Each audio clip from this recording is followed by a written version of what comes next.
This reminds me of when you made 7 outfits for our daughter in the airport out of a blanket. That's right. You spilled water on her clothes. A giant water on her. Yeah. Welcome to the show. Thanks. Welcome to the show. Welcome. Episode 3. Episode 3, baby. I got 2 updates I want to make. 2 clarifications, if you will. Okay. Now, it's going to take us. Oh, that's a sound. Yep. Got to work on that one. Now we know. Just like at church, you got to silence your phone when you enter. Has your phone ever gone off in church? Like ringing? I don't think so. Me either. No, it's on vibrate. I'm a millennial. That's true. You think it's mostly not millennials that their phone goes off? 100%. Gen Xers. Not even Gen Xers. I think further up. The yeah, food chain? and then they start to say, "Stop it! Oh, shh!" Like your phone can't hear you. You know what I mean? You've heard them say that? I've heard people like talk to their phones. Yeah, they're that's funny. They're doing that. They're doing that. And then they're pissed at the person who's calling. Yeah, they're upset. Yeah. But they answer in church like this. Hello, I'm in church. I saw somebody do that one time. I was like, whoa, that's crazy. Most of the time they cut it off. No. They just answer really quickly. But they're just like, hello, I'm at church. Yeah. And then they walk away. That one time, and I was like, whoa. You're shocked about it? I was shocked. I was like, that's ballsy. Yeah. That takes a lot. Yeah. I'm not inviting them back in my church. Oh my gosh. I'm just kidding. Okay, what's the topic? What's the updates? I need it. My Bible. Can you grab it? Oh, yeah. Gotcha. You don't always have it on you? If you listen to episode 1, I talked about getting that zipper pouch. Well, it arrived, baby. It arrived. And here it is. My Bible fanny pack arrived so that I can keep my pencils and my highlighters and such. You could put snacks in there. It's a fanny pack. When you told me this, I didn't think that it would look like that. I was picturing like more of a pencil pack, Yeah, obviously. Pencil pack style. And that's why, if you remember from episode 1, I was like, I need to type in very descriptive words. Yeah, well, I see why I brought up that based on your description. Exactly. With the canvas material. Do you see it now? Yeah. Yeah. But I do have a major issue with it.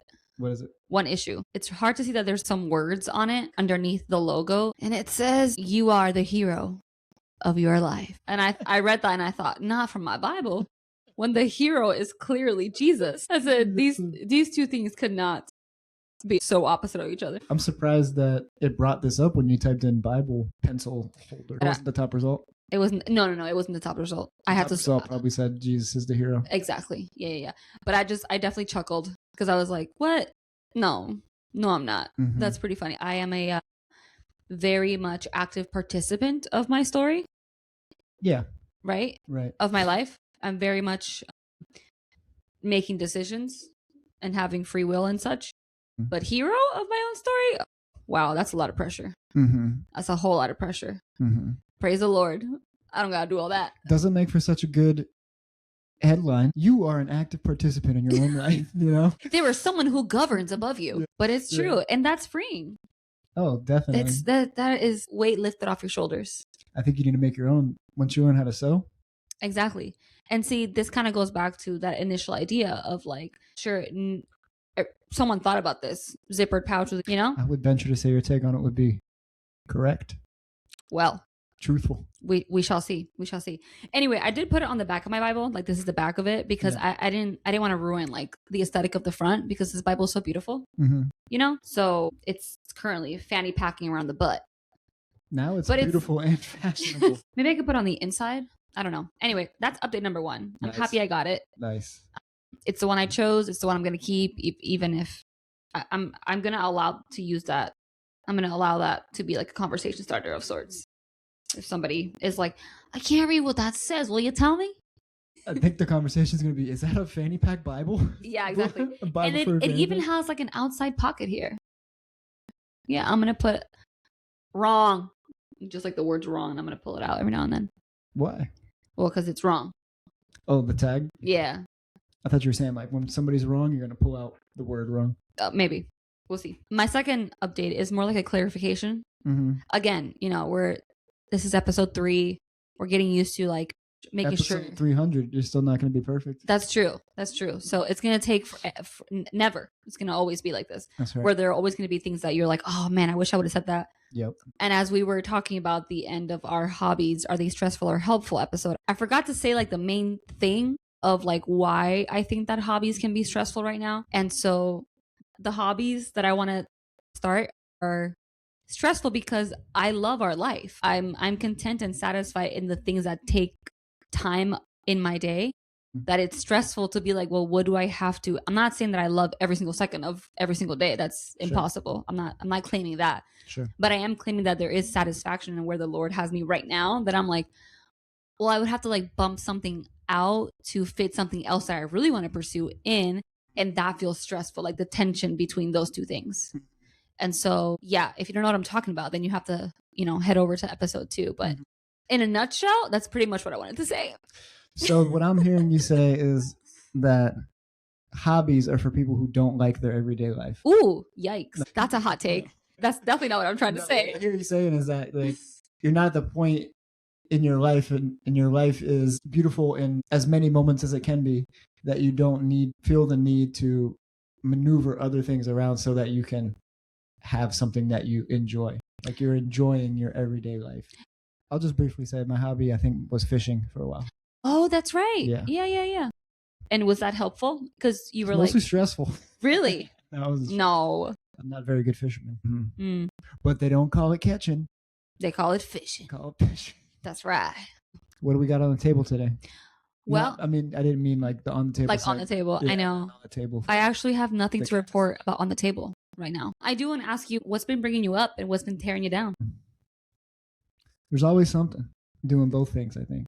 I'd say what's been bringing me up is the excitement that I have for some of this stuff I'm working on. Yep. I thought so. Work-wise. Yeah. Yeah.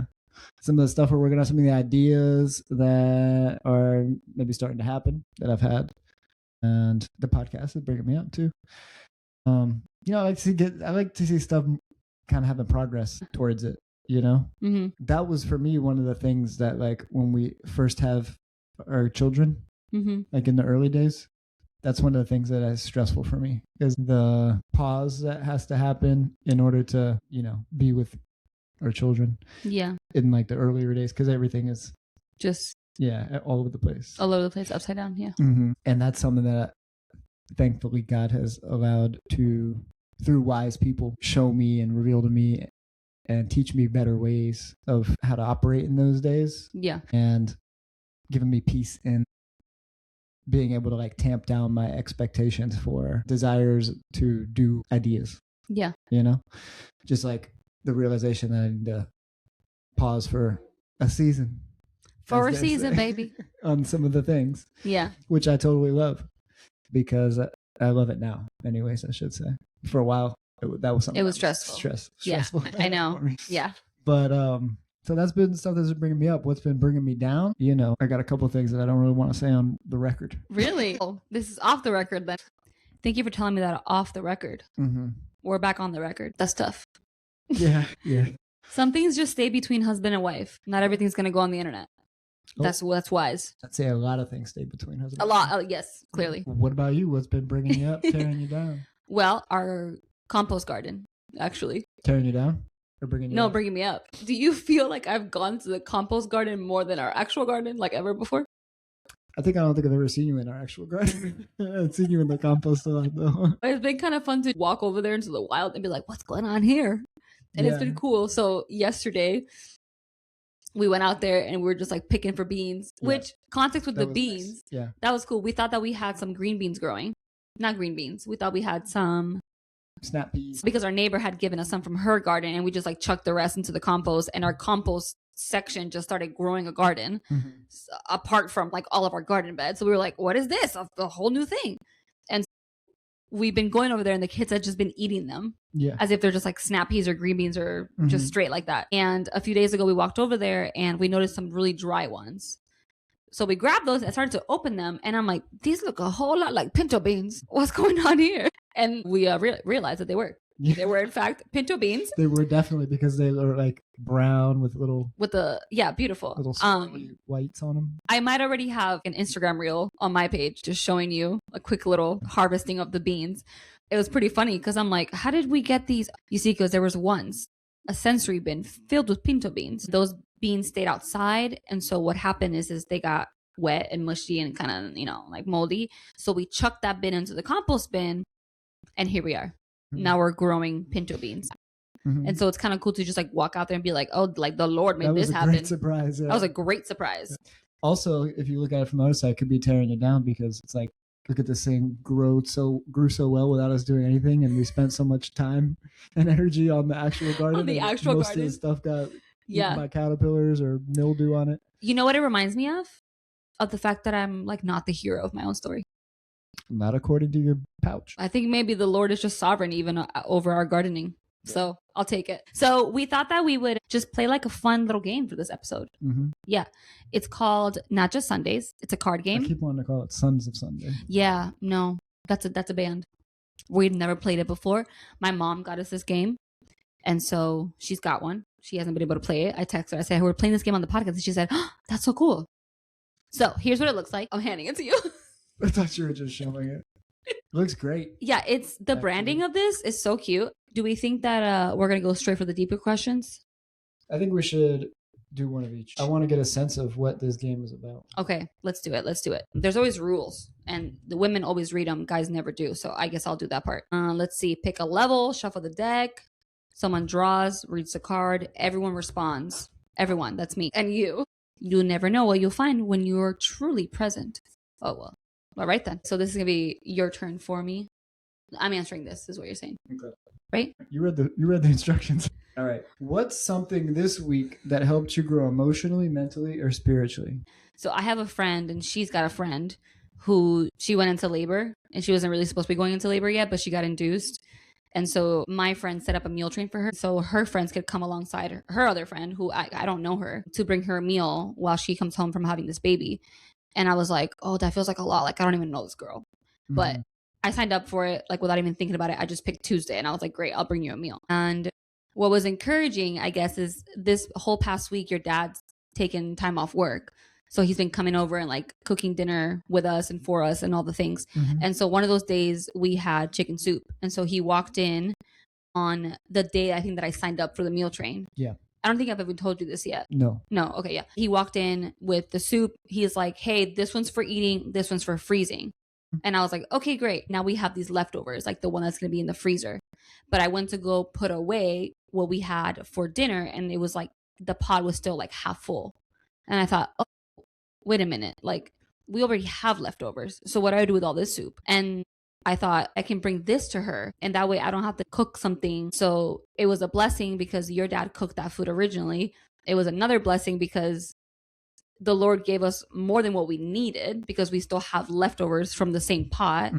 And then number 3, now I can give to someone who I don't know, and I don't even know if she knows the Lord, but I can give her from a place of overflow because I already have that. Oh, this is awesome. So I put it in a bag and I froze it. If you know me, you know, for postpartum moms, I'm really big on an actual nourishing meal. So I thought this actually be a perfect postpartum meal. This is better than what I was going to make her. Fantastic. That's great. That like the Lord met my needs, her needs, and like used your dad to like facilitate that. And like, that's, and he doesn't even know it. He doesn't even know that. Yeah, you should. I should probably tell him. We're not going to tell him. We're going to tell him. Yeah, he took part in that. Hold, please.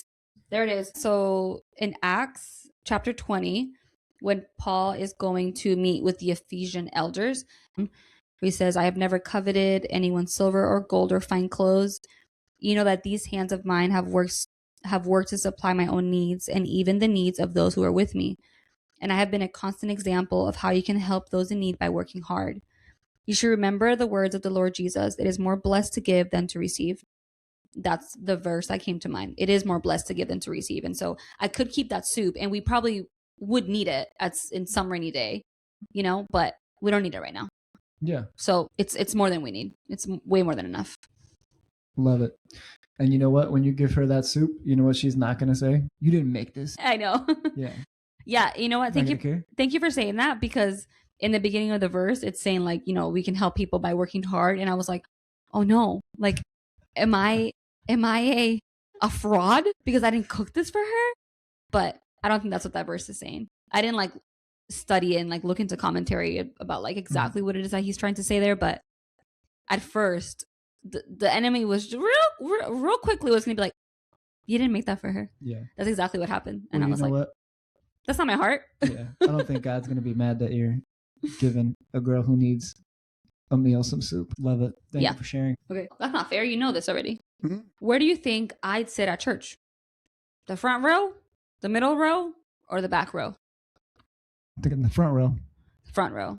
Does it depend on scenario? Like, do we have our kids with us? Is it just me and you? Do we have just the baby? Well, it's like Am I I serving? would say the reason I say front row is because it's like you. Where would you sit at church? Yeah, good idea. Okay, like just me as Kat, not me as wife and mom. Yeah, Okay, got it.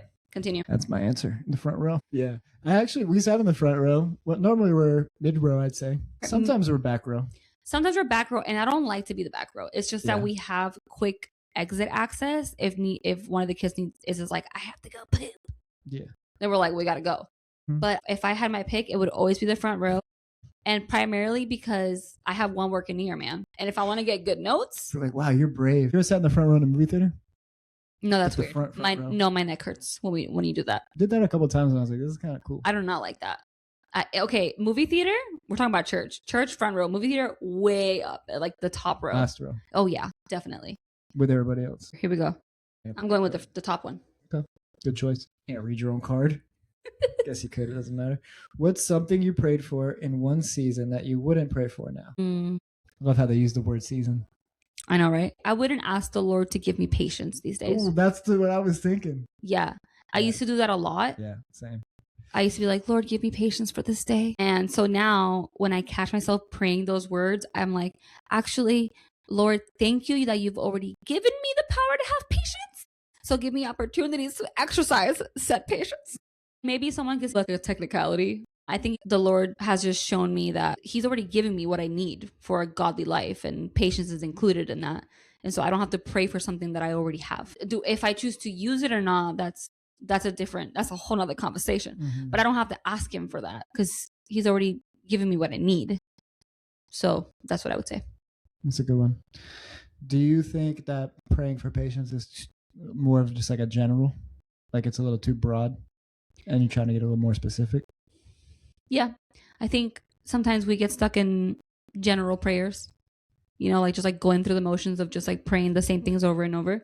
So maybe that could like fall into one of those prayer categories. And I'm just not in a place in my life where I want to have like general conversations with God. So I think I've been on this 3-year journey with God where I really want to pursue him more intimately. And so if I'm reading his word and I see that his word tells me that that's a fruit of the Spirit and that he's given me what I need to live a godly life and that the Holy Spirit is there when I need him. So it's like, okay, well, you've already answered that prayer and you're also teaching me to pray in a particular way where you can get to the root of what my heart is really asking for.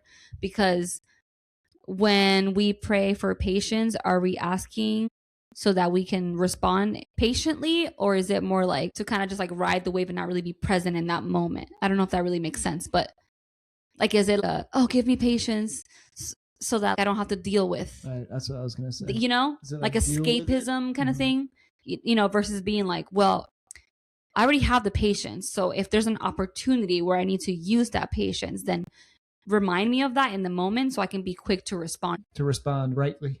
Yeah. Mm-hmm. Yeah. So. Nice. Okay. Okay. Very good. Okay. Very good. Let me put that to the bottom. Okay. You don't have to shuffle them. Just. You don't want me to shuffle? All right. Just splay them out a little bit. Pick your card then. Pick your card. I'm going to take the one from the bottom. That's the one I just put there. That's crazy. Give me this. What's an area where you've seen God slowly rebuild trust in your heart? That's a good one. Nice question. These are good questions. Well, I think I would say that in this specific scenario, trust may not be fully rebuilt, but I think it's moved in that direction a bit. A bit, he says. A bit. Yeah, I would say... it says slowly. Slowly. We're inching. Inching there. Yeah. I would say that the relationship I have with my brother is a strange relationship, I think you could say. And over the years, it hasn't gotten better. I'd say it had gotten worse for many, many years. And I think that in that area, I think I've been praying for a long time that like God would work on him. God would reveal himself to him. He would have eyes to see, ears to hear. Sure. an unhardened heart. Right. Right. You know what I mean? Yeah. But I think more recently it has inched in that direction of trust. Sometimes inch forward, inch back, you know? Mm-hmm. Yeah. But yeah, I would say in a situation that went from no trust at all to maybe a little bit of trust. Yeah. Yeah. Yeah, I've seen that. I've seen that happen. And I would even say that I've been on that same. That's true. Because when I kind of came into the picture, I was very much like, what's going on here? Yeah. What's going on here? Mm-hmm. And I'm not in that place. It was tricky when we started having kids. Yeah. Because I was like, I don't know about this. But in the bigger picture, I would love for there to be a more involved uncle. Yeah. It's a little bit of a two-way street. Yeah, that's good. Extreme questions. Extreme questions. Yeah. Bottom of the deck over here. Okay. That's where the real deep stuff is. Yeah. What belief have you updated lately? What nudged you to change your mind? I mean, this is going to ruffle feathers. Oh, let's hear it. It's not that I've updated it. It's more so that I am more firm in it. And it's IVF. Yeah. I've always felt like there was something morally wrong about it, but I've never really looked into it or what's going on in a woman's body or what's happening with the babies. It's something that I just kind of avoided. Mm-hmm. And I just felt like, oh, it just doesn't seem right.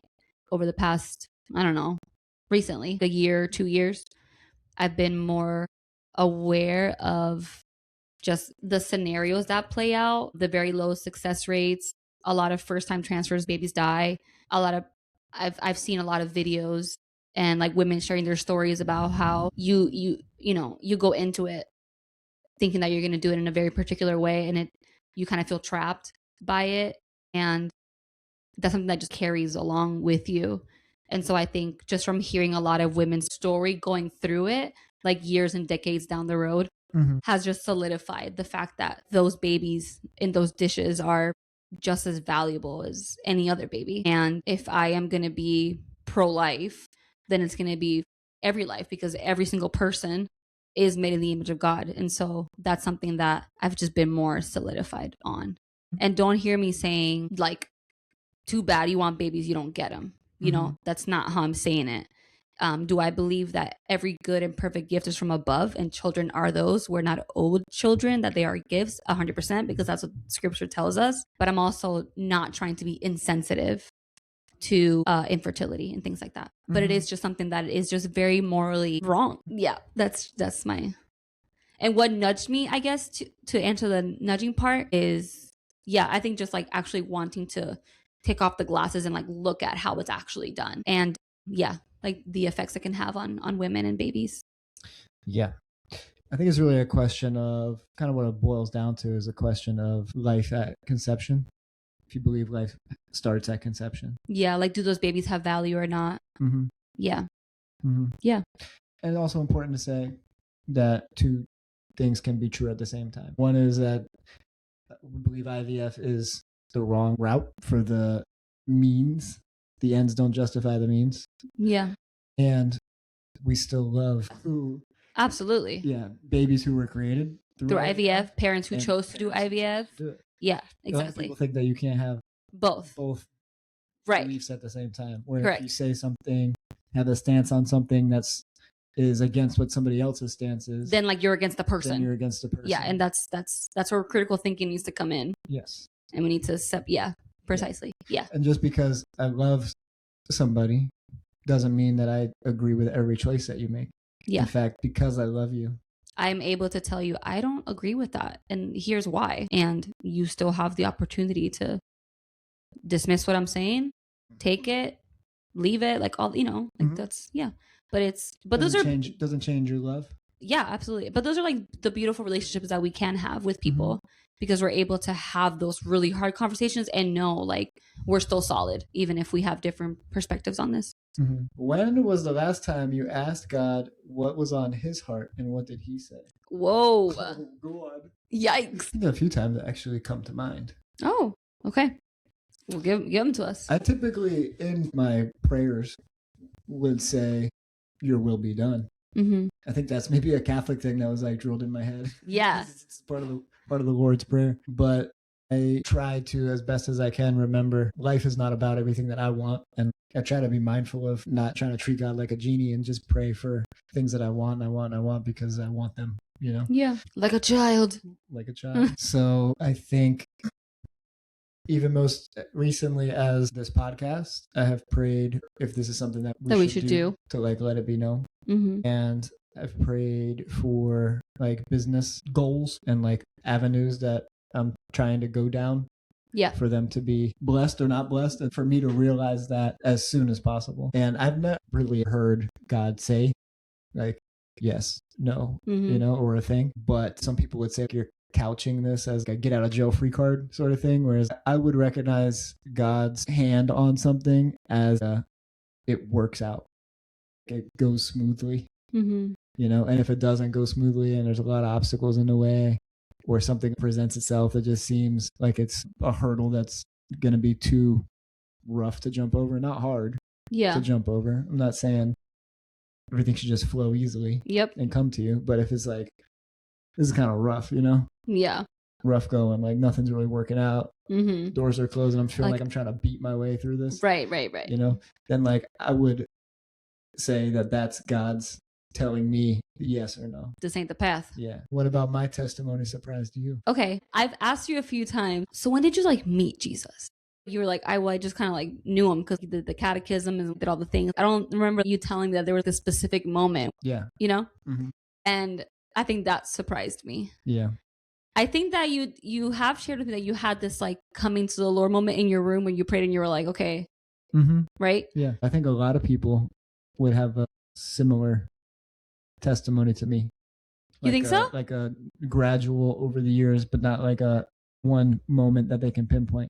If you have a testimony gradual over the years, comment gradual, and we'll send you a free 30-day kit that shows you how to have a testimony that will shock your neighbor. This makes it seem like I didn't grow up around the faith, which I did.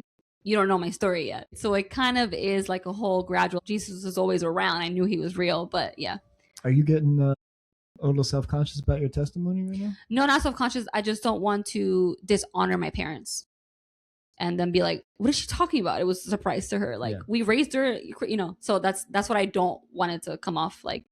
And since we're not talking about my testimony right now, that's why I was like, your testimony is so much cooler than mine. It's not. It is. No, it's not. You ever do that? Like in your small group?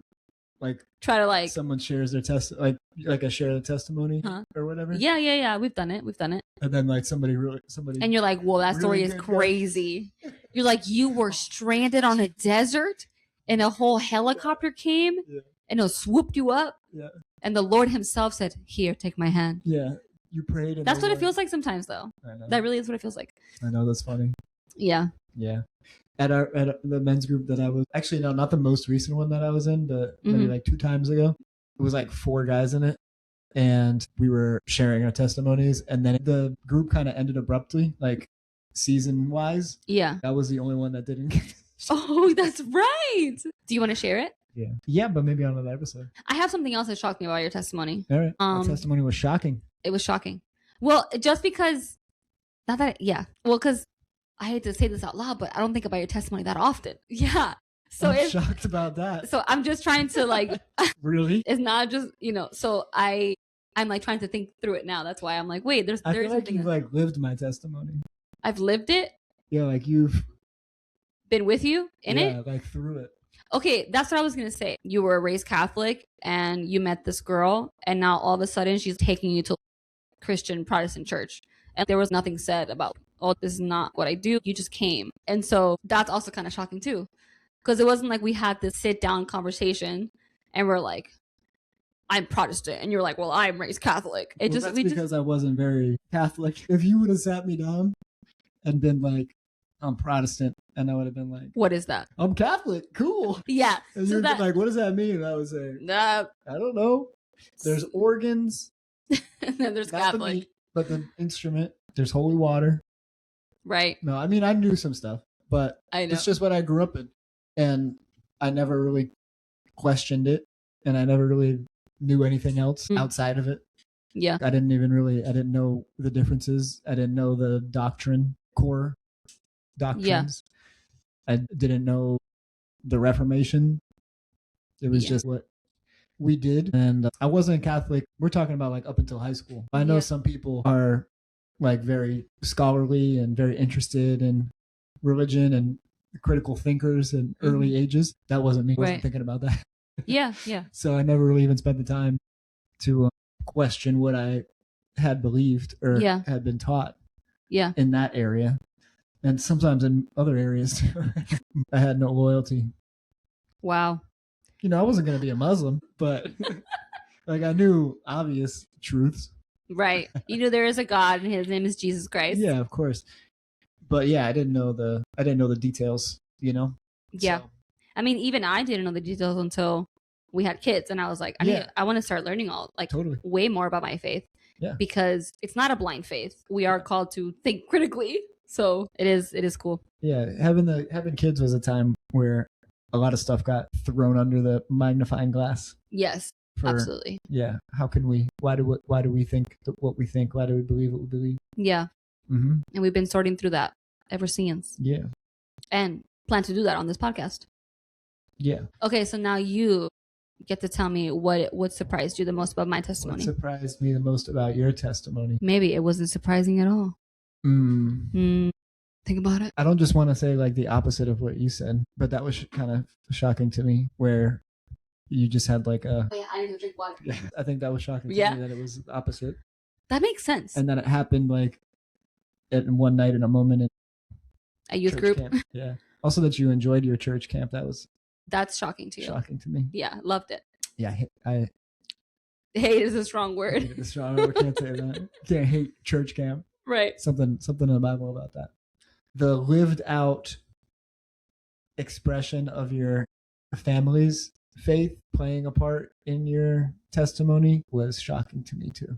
In a beautiful way. Yeah, in a good way. To me too. Yeah. Yeah. Yeah, to see not just how they behave around people, but in a really pressing and dark situation, how they behaved also.